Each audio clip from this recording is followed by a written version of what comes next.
Hello, everyone. Welcome to a new episode of One Vision. This is Theo, your host for today's episode. Joining us today is Neil Milliken, VP Global Head of Accessibility at the Atos Group. Also, someone that I've known through what we used to call Twitter back then around AXS chats. Welcome to the show, Neil. Thank you very much. It's a pleasure to be here and a testament to the connective power of what used to be social and sociable media. Yes, and the power of your chat group actually. Absolutely. It's funny because I feel like, and we've exchanged notes on this back when everyone was on Twitter. I felt like this thing, right? It's a schedule. You guys always have the chat on, always about the same time. I always chime in whenever I'm in town, whenever I, see things coming up. It feels like it feels like a community. It feels a sense of routine, if that even makes sense. Like I was craving routine. So every day you see certain sets of contents you see on your feed. You expect certain people and you expect certain commentary. Now, I feel like a little bit of that has kind of gone, and we have been experimenting different mediums of connecting with people. So obviously, AXS chat is just one of the many things that you've done. Mhm. So before we dive in there, can you tell us a little bit more about what you do, what keeps you up at night, and what inspired the creation of that community? Okay, so yeah, day job, work for a large IT services company, Atos Group. I'm the head of accessibility, digital inclusion. So we're basically looking at policies and technologies to make sure that people of all abilities are able to interact with services, be able to work, etc. Um, and so that means sort of doing all of the stuff around sort of policy and governance and compliance for the group, and then also um, doing things like delivering technology services for lots of the clients that we have. And we do all sorts of different things, um, including delivering workplace services, supporting assistive technologies, but also looking at ways that we can innovate and find ways to help people understand what accessibility is, what the benefits are, and to create these sort of multi-dimensional wins. So, for example, our organization's been really good on sustainability, and that was an area that people within our organization understood. So, what I've been trying to do is get people to understand that disability inclusion is part of sustainability, because if you look at the sustainable development goals, it's in there. But then actually look at how we can get those processes to work, and to build products that are both inclusive of people and better for the environment. So we talk about treating exclusion like pollution, because essentially if you build a product or a service that excludes people, there's a cost to that, but the cost is not to the producer, the cost is to the individual or to society.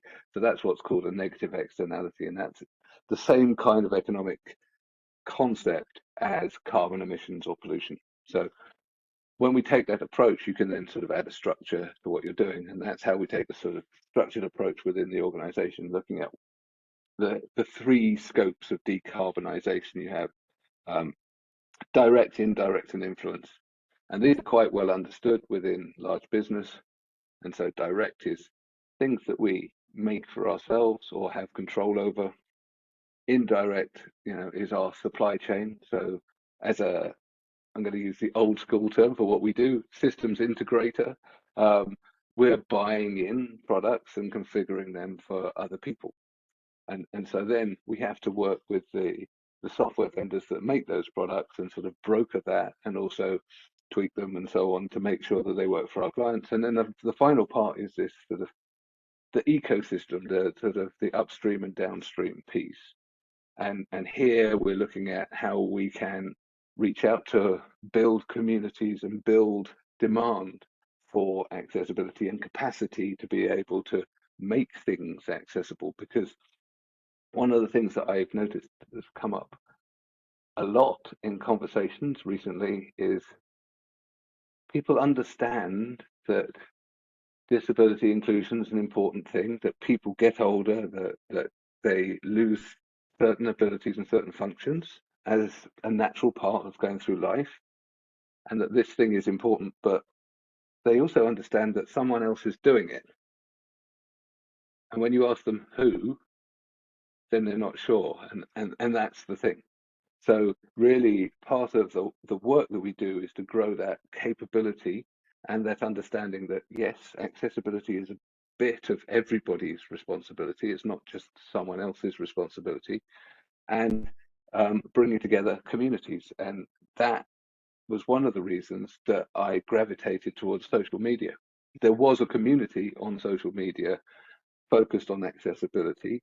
There were other communities focused on disability and particular conditions. And what we tried to do through Access Chat was to bring that together into one sort of very open forum and to have open conversations. So we started off interviewing people for podcasts and video interviews in 2014. And we're still going. I mean, it's pretty much every week for the last 10 and a bit years. There's about 500 interviews. And yes, there was that cadence, every Tuesday night we have the chat. And we still do the chat, but we recently moved to Blue Sky because it became very difficult to have conversations and for there to be any kind of ripple effect on formerly Twitter, what was now X, because of the changes to the algorithms, changes of ownership. It was no longer a really open platform. It was very much more controlled. And so you didn't get that sort of serendipity and open conversation that you had before. So we're trying out with Blue Sky, and even though it's smaller, we're getting more interaction than we had been for the last couple of years. That's interesting. You are not the only one who have mentioned getting more interaction on Blue Sky. I hadn't had time to play around with it. I used to be on Twitter as like my life, right? And that's how we meet a lot of people. And I absolutely loved and missed the serendipity nature of it. You pop in, you always find someone, you always see someone. Oftentimes we use it in events. So we'll be, on location somewhere, and next thing you know, you'll find a whole community engaging with you digitally while everyone is together as well. And that was power. If I think about it, the power of technology in that true sense, bringing people closer together. You on the other side of the ocean, that's how we met. There were plenty others. Deborah, for example, that's also I met through Access Chat. So it's fascinating what the tools have helped us accomplish and push the message and the engagement and the agenda that that we hold true. Now, earlier, one of the things you mentioned was about assistive technology. When I think about assistive technology, I think about AI. I think a lot about the hype that's out in the marketplace. But there are opportunities. There are real things that these technologies can do. Um, Curious to hear from your perspective, where do you think technology in this particular sense can play out in the community? Okay. Um, so I've been using assistive tech for 25 years, particularly speech recognition systems, and they're built on neural networks, natural language processing. So they were using machine learning before it was really sort of rebranded as AI again. I mean, there've been several AI births and winters, and so actually AI has been around for a long time. AI in assistive technology has been foundational. So all of the things like text to speech, speech recognition, they're all built on machine learning. What I think has really accelerated over the last 5 years has been the ubiquity of speech interfaces and the rapid improvement in quality of recognition, quality of voice input and output. that has meant that it's a technology that's really gone mainstream. Whereas before, people were using it because they had a specific need.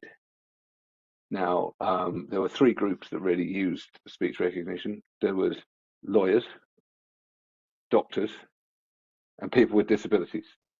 And they were the ones that persevered when it was really flaky because it gave them something that they wouldn't otherwise have. Now, for the lawyers and doctors, it was somewhat in case of them saving money or efficiency because they were used to dictating. They used to have typing pools and transcriptionists and so on, and now they were able to do it independently. For people with disabilities, it meant the ability to commit stuff to writing or to text that you might not be able to do, or you could have voice control. So in my case, I'm dyslexic and ADHD. It helped me write. It helped me compose text in a way that was much more fluent than if I was typing or handwriting. So it met a need for me that meant that I was willing to persevere even though the technology had its inconveniences. As it got better, the number of inconveniences to using it become less, particularly if you're using one of the major languages of the world. So English language speech recognition has been really good for a number of years now. Spanish language also, the major languages. And then as AI was able to get better and there was more power and training data and everything else, and they were using other types of machine learning to improve recognition. Other languages came on board faster and faster and faster. So my wife is not from the UK, she's from Thailand, and actually speech recognition doesn't work so well for her in English, works great for her in Thai now. And in fact, she dictates a lot of stuff in Thai. 5 years ago, that wasn't really the case. So, the quality of these sort of interfaces has improved dramatically. And that also feeds into the language models. So AI has real potential to do things and make life easier for people with disabilities because it's taking away tasks that people find hard. So for me, for example, summarizing meetings, taking inferred actions, reminding me to do things, all of those things where it's able to do that without me having to take an action first. So whereas before I was always having to set my own reminders, set to-do lists and stuff like that. Now you're starting to get stuff saying, well, it looks like you meant to be calling someone at such and such a time. Do you want to call that person or ignore it? Or it looks like you said that you were going to send a response. Do you want to write it? And here are all of the things that seem to be important on that meeting that you had. Now, as someone that's dyslexic and ADHD, that stuff is really useful. So people with disabilities have a lot to gain from the technology, but there's also quite a lot of peril with AI because the way that AI takes decisions and works is it's looking for statistical patterns. And if I'm going to sort of paraphrase Professor Jutta Treviranus, who is the AI czar for disability in Canada, it's essentially, if you think of humanity as like a galaxy or a sort of starburst, at the center you've got very densely clustered stars, and the data is very densely clustered. And AI is really good at finding patterns there. And so the sort of answers that you're going to get are likely to be reasonable, and the suggestions and so on.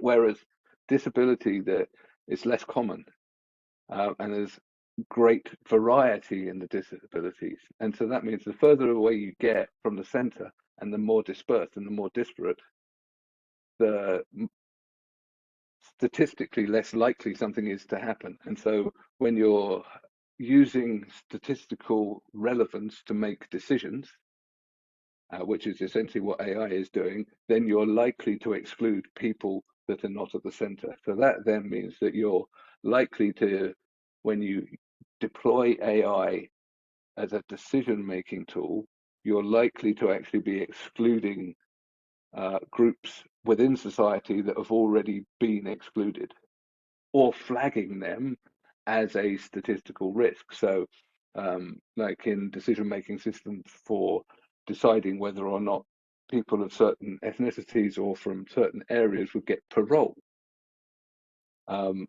There, people that were outliers were flagged as more of a risk and therefore likely not to get parole and spend more time in prison than people um, from the sort of predominant groups in society. So there are these risks in the way that we have designed AI that are also something that we need to take into account. So it's very, very positive in many ways. You know, we have tools, but then when you start thinking about the impacts on decision making in society, then it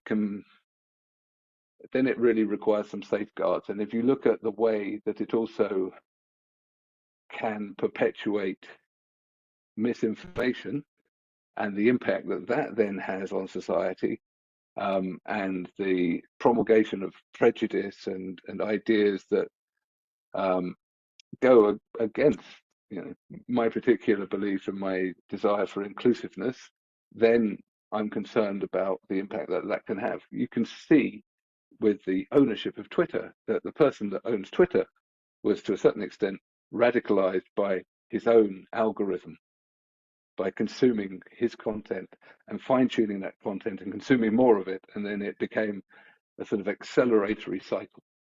So there are definitely dangers as well as positives to AI. It's a double-edged sword, as with all technology.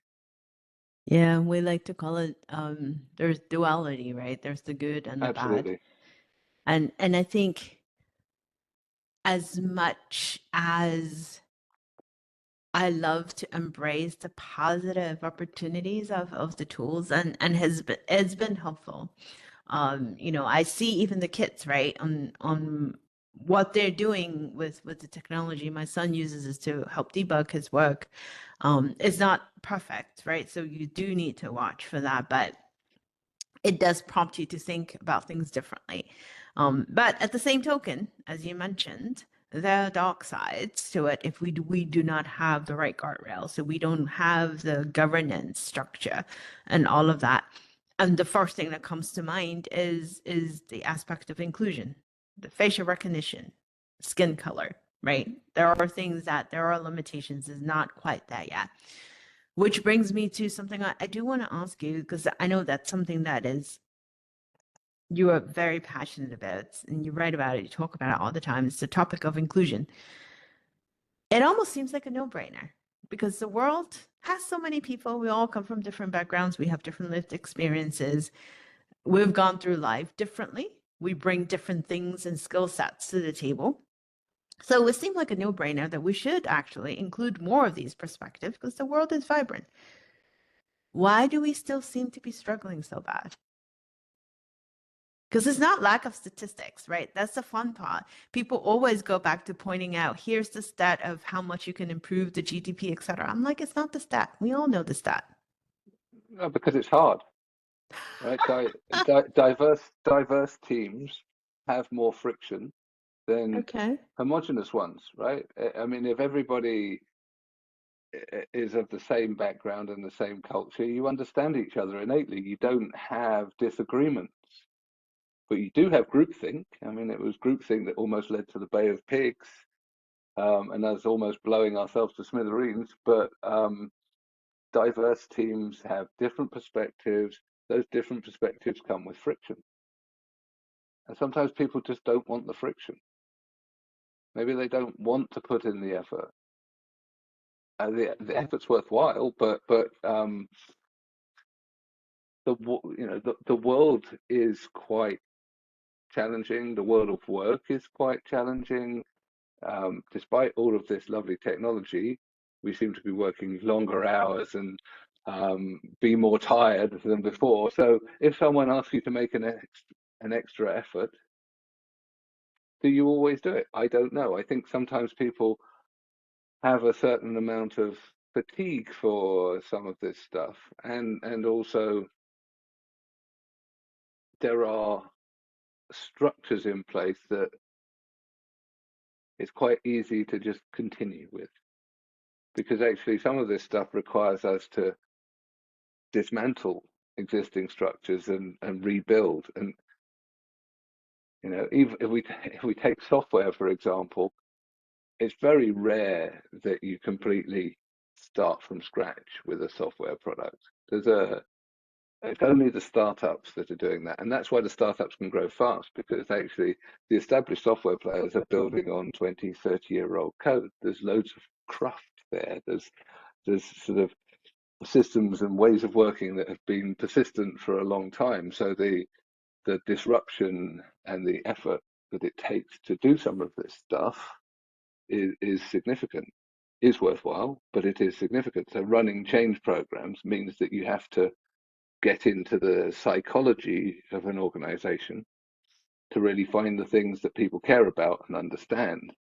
And that's where I was going back to that sort of treating exclusion like pollution piece, is that was one of the things that my organization had been good at. And so really trying to, rather than build new processes and new understandings, was just to extend existing processes and existing understandings into a new arena. That makes so much sense, actually. Especially the point when you talked about fatigue, you talk about we already have so many things we need to worry about. And you're absolutely right. We do seem to be working longer hours. As much as we always say the tools help save us time, I think the flip But side yeah, is that we stuff so much more in there, right? exactly. I mean, I don't know how much more efficient we really are posting backwards and forwards emails, because or multiple different social media channels. I mean, the fragmentation was very great. One of the reasons I didn't leave Twitter X was because I'd spent 10 years plus building up a following organically and a network and everything else. The switching costs were high, even though the rewards, as it appears to be the case, are also high from joining a newer network where there isn't that sort of sclerosis effect of sort of the network sort of collapsing in on itself. I just was sort of not having the mental energy to want to go and start again. It's like, right, okay, I need to build up start from scratch all over again on a new platform. I think that their digital tools did help, because actually you were able to find tools that could match your following, and help try and find those people on another platform, so that you were able to partially migrate. And I think that that's pretty useful. And I think that the whole premise behind Blue Sky is about portability and not having one organization own the algorithm, so that hopefully we won't get quite so locked into these walled gardens. Because if I'm thinking about the promise of the internet, you know, 10, 15 years ago, it was a really exciting place to be. It's not anymore. I mean, we really are reaching, maybe not. I mean, there's always further to fall. Peak enshittification. Maybe it can get worse still, but now I look and everything's behind a paywall, everything's behind adverts, or you can't get access to information that you used to be able to get hold of freely, and everything's fragmented. So I think that we went through a period where these digital tools were tremendously exciting. They allowed us to build communities and come together, and the disability community in particular, because often disability means that you don't have the mobility or the money. It was particularly important for those communities to come together in social media and in these spaces, and it really did create virtual communities in a way that hadn't really happened before. So very, very powerful. And now that sort of closing down or fencing off of these different ecosystems is a real constraint, as organizations really try and force to monetize these things. They're not run as a social good. And I think what's really interesting is seeing some of the debates in Europe at the moment about platforms and whether they should be reliant on US based companies owning these platforms and whether they should be running some of these things as social goods. I mean, there have been attempts, you've got Mastodon and others as well, but so far they've been pretty clunky. And I think that Blue Sky, because it was so similar to old style Twitter, reduced some of that friction in terms of switching costs again. It's like, oh, this is familiar. Actually, it feels quite like the old thing that I used to like. So I went through like the last 18 months. I probably hardly touched Twitter because you'd open it and you'd see, you know, Elon Musk being sharing his worldview and a load of other stuff pushed into your feed, and most of the things you were interested in were really not there anymore. So you'd go in, wouldn't find anything interesting, you kind of log out again, and I sort of almost stopped using it. I find that I'm going back in on the new platform, engaging in ways that I used to before, which I find encouraging. You can have these random serendipitous conversations that can create value. And I think that that's what I'm looking for in digital platforms is ways to create value.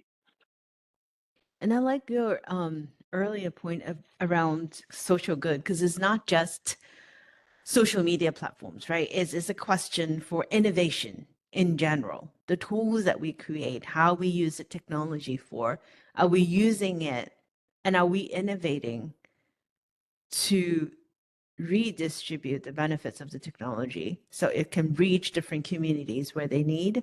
Or are we doing things because of other reasons, right? You know, capitalism, bottom line, dominating a space. I mean, it can be many variety of reasons. And I feel like we are seeing a different cycle of that, and it's probably part culture.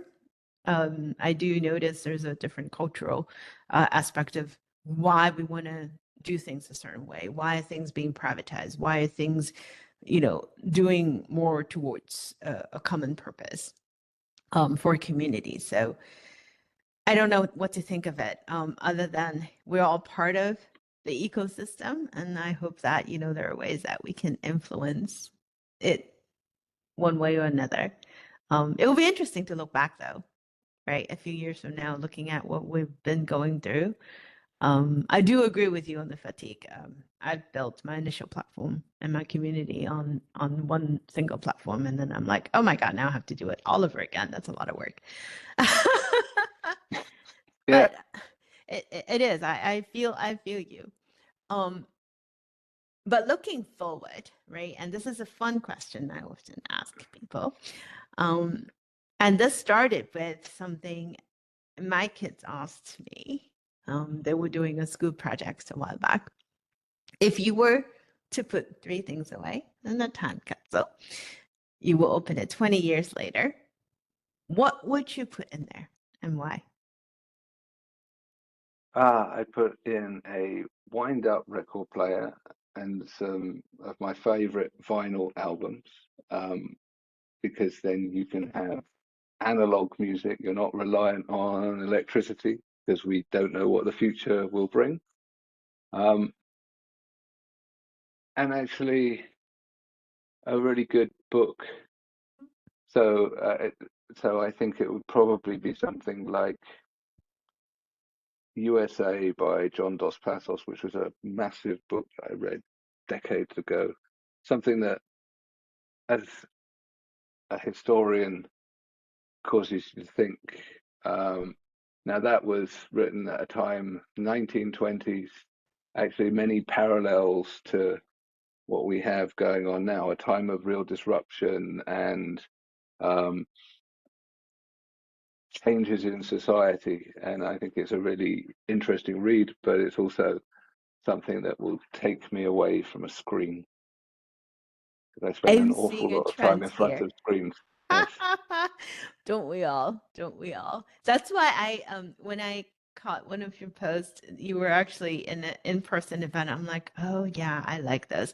I don't like huge events with a lot of people, but I do enjoy being away from screens because it gives you a different sense of interaction, a different way to connect with people.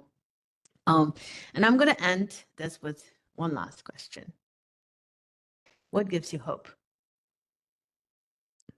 We need that. People, people give me People. hope. I mean, I work with an awful lot of good people that, um, we say we want to make good money from doing good things, right? So it's possible. And I work with an awful lot of good people. The people that I interview for Access Chat, they give me hope because they are doing things that they're builders. They're wanting to do good stuff for society. It reminds me that there are lots of good people doing good stuff out there. So, you know, those people give me hope. Just keep looking for the builders. Thank you. I like that. That's actually a great way to end our chat. So appreciate it. And keep doing what you're doing because we do need the Thank hope. you. And I look towards you and your community for hope. So Thank thank you. you, Neil. And Thanks for having me on. no, a pleasure, a pleasure. And for the rest of our listeners, thank you so much for joining us for another episode of One Vision. We'll talk to you next week.